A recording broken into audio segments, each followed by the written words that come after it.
بسم اللہ الرحمن الرحیم رب اشرح لی صدری ویسر لی امری واحلل عقدۃ من لسانی یفقہوا قولی۔ اللہ تبارک و تعالیٰ نے انبیاء علیہم الصلاۃ والسلام کو مبعوث فرمایا، جنہوں نے اللہ تبارک و تعالیٰ کے دین کی تبلیغ فرمائی اور لوگوں کو اللہ تبارک و تعالیٰ کے قریب فرمایا۔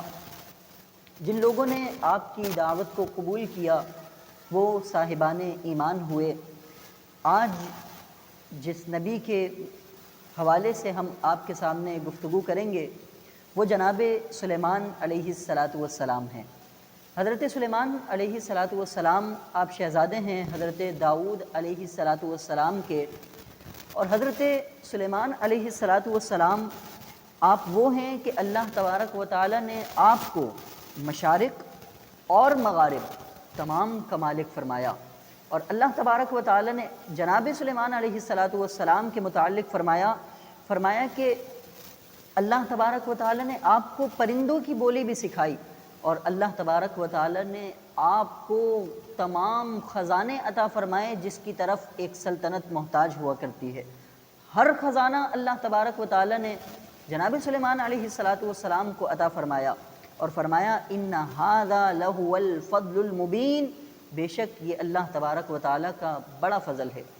آپ غور فرمائیں کہ جناب سلیمان علیہ الصلاۃ والسلام آپ کی حکومت، آپ کی سلطنت صرف انسانوں کے لیے نہیں تھی، ہاں جناب سلیمان علیہ الصلاۃ والسلام آپ کی حکومت جنات پر بھی تھی۔ جناب سلیمان علیہ الصلاۃ والسلام آپ کی حکومت پرندوں پر تھی۔ اللہ تبارک و تعالیٰ نے ہر چیز کا حکمران جناب سلیمان علیہ الصلاۃ والسلام کو بنایا۔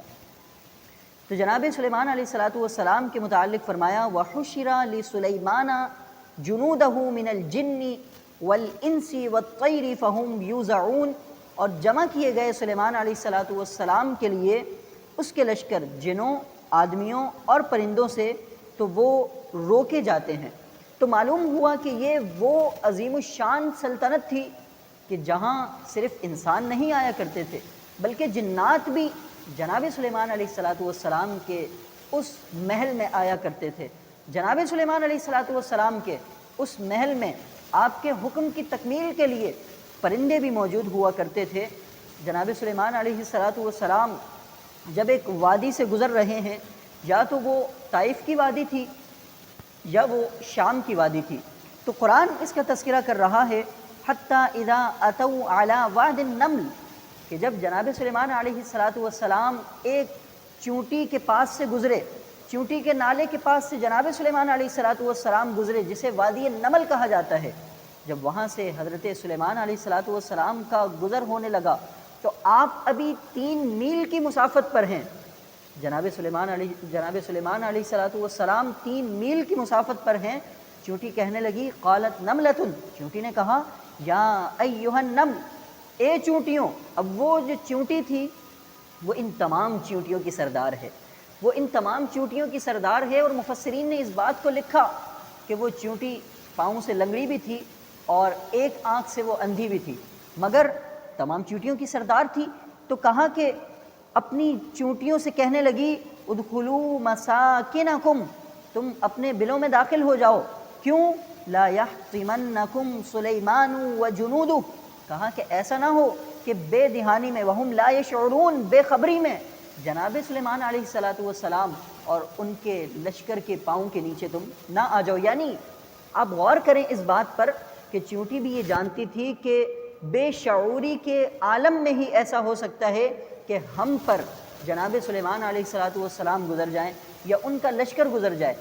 اگر شعوری کے عالم میں وہ جانتی تھی کہ انبیاء علیہم الصلاۃ والسلام کسی چونٹی کو بھی تکلیف نہیں پہنچا سکتے۔ یہاں پر قابل غور بات یہ ہے کہ وہ چونٹی 3 میل کے مسافت پر ہے، اور جناب سلیمان علیہ الصلاۃ والسلام نے اس کی آواز کو سن لیا۔ آپ دیکھیں چونٹی کتنی چھوٹی سی ہوتی ہے، اگر کسی کے کان میں بھی رکھ دی جائے تو اس کی آواز سننا ممکن نہیں ہوتی، اس کی بات کو سننا ممکن نہیں ہوتا، مگر سلیمان علیہ الصلاۃ والسلام اللہ تبارک و تعالیٰ کے نبی، اللہ نے وہ شان عطا فرمائی ہے کہ 3 میل کی مسافت سے جناب سلیمان علیہ السلام نے اس چونٹی کی آواز کو سن لیا اور کیا کہہ رہی ہے اللہ تبارک و تعالیٰ نے اس کی بات کو کوٹ فرما دیا قرآن مجید فرقان حمید میں۔ تو دیکھیں جناب سلیمان علیہ السلام کا جو ادب کرتا ہے اللہ تبارک و تعالیٰ اس کا تذکرہ بھی قرآن مجید فرقان حمید میں بیان فرما دیتا ہے۔ اور پھر جب جناب سلیمان علیہ السلام نے اس چونٹی کی بات کو سنا ہے تو فَتَبَسَّمَ ضَاحِكًا مِّن قَوْلِهَا، چونٹی کی بات سن کر جناب سلیمان علیہ السلام آپ مسکرا دیتے ہیں۔ جناب سلیمان علیہ السلام نے مسکرا دیا اور چونٹی کی بات آپ نے سماعت کی تو آپ دیکھیں کہ چونٹی کان میں بیٹھی ہو تب بھی اس کی بات کو نہیں سنا جا سکتا۔ کیا چونٹی میں زبان ہوتی ہے؟ تو جو علم حیوان کے جاننے والے ہیں وہ کہتے ہیں چونٹی میں زبان نہیں ہوتی، پھر کلام کیسا؟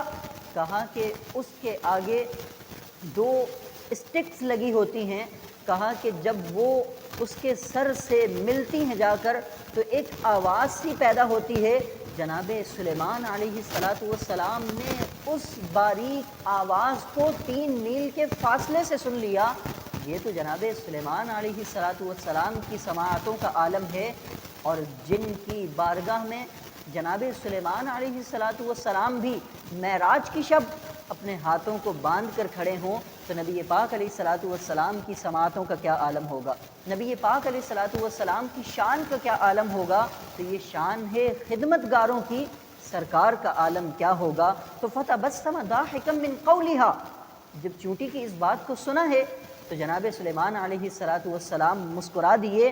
وقالا، اور عرض کرنے لگے، ربی اوزعنی ان اشکر نعمتک التی انعمت علی، اے مولا تو مجھے توفیق دے میں تیرا شکر ادا کروں، اور اے اللہ جو تو نے مجھ پر انعام فرمایا، وعلی والدی، اور میرے والدین پر تو نے جو انعام فرمایا، وان اعمل صالحا ترضاه، فرمایا مولا میں ایسے کام کروں جس سے تو راضی ہو جائے۔ اللہ تبارک و تعالی ہمیں بھی وہ کام کرنے کی توفیق عطا فرمائے جس سے اللہ تبارک و تعالی راضی ہو، اللہ تبارک و تعالی کے حبیب راضی ہوں۔